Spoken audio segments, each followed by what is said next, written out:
Hello all, అరటిపువ్వు వాళ్ళు అయితే prepare చేశారండి. చూసారు కదా, ఇక్కడ వీడియోలో చూపిస్తున్నట్లు ఎంతో టేస్ట్గా ఉన్నాయండి. నేనైతే ఫస్ట్ టైం ప్రిపేర్ చేశాను. వీటి బెనిఫిట్స్ చూసి నేను షాక్ అయ్యానండి. అలాగే నేను మీ అందరితో వాటి బెనిఫిట్స్ కూడా చెప్పాలి అనుకుంటున్నాను.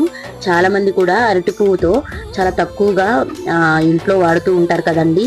అందుకని చెప్పేసి మీ అందరికీ కూడాను దీనివల్ల కలిగే ప్రయోజనాలు నేను చెప్పాలనుకుంటున్నానండి. అరటి పువ్వు వల్ల మొదటిగా డయాబెటిక్ పేషెంట్లకి చాలా మంచిదండి.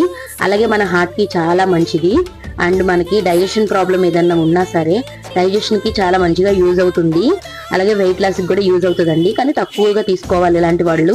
అలాగే అండి, దీనిలో మనం వాడే పచ్చిశనగపప్పు ఏదైతే ఉందో అది ప్రోటీన్ ఇస్తుందండి మనకి.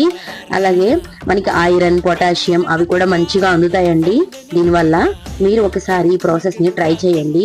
నేను లాంగ్ వీడియోలో పోస్ట్ చేస్తానండి క్లియర్గా ఎలా చేసుకోవాలో, అరటి పువ్వు ఎలా తీసుకోవాలి ఏంటి అనేది అదంతా కూడా క్లియర్ కట్గా నేను ప్రాసెస్ మొత్తం లాంగ్ వీడియోలో అయితే క్లియర్గా ఉంటుందండి. మీరు ఒక్కసారి నా ఛానల్లోకి వెళ్ళి లాంగ్ వీడియో చూసేయండి. అలాగే మీకు అరటిపువ్వు వడలు ఎలా వచ్చాయో, వాటి టేస్ట్ ఎలా ఉందో కూడా కమెంట్ సెక్షన్లో నాతో షేర్ చేసుకోండి. ఓకే అండి, బాయ్ బాయ్.